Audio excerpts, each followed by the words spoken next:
કરુણા નિધાન શ્રીહરિ શ્રી ભાયાત્માનંદ સ્વામી મારવાડમાં જન્મેલા આ સંતવર્ય રામાનંદ સ્વામીના સંત મંડળમાં સાધુતાના શરણાગરૂપ અગ્રેસર સદગુરુ હતા. ભગવાન સ્વામિનારાયણે 20 વર્ષની ઉંમરે રામાનંદ સ્વામીના ઉત્તરાધિકારી તરીકે સંપ્રદાયની ધુરા સંભાળી ત્યારે આત્માનંદ સ્વામીની ઉંમર 60 વર્ષની હતી.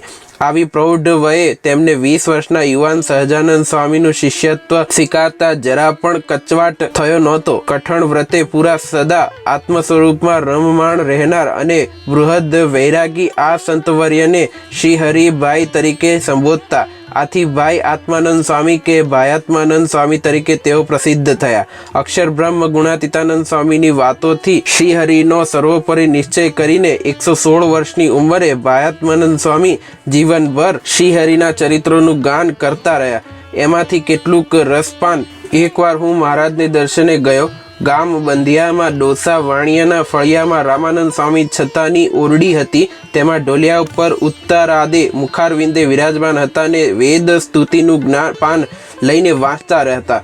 શ્રીજી મહારાજ બોલ્યા, જગતમાં ભાગવત સાંભળે છે તે એમ સમજે કે રાજા પરીક્ષિતને શુકજીએ એમ કહ્યું, પણ એમ ન સમજે કે આપણે રાજા પરીક્ષિત છીએ ને આપણને શુકજી કહે છે.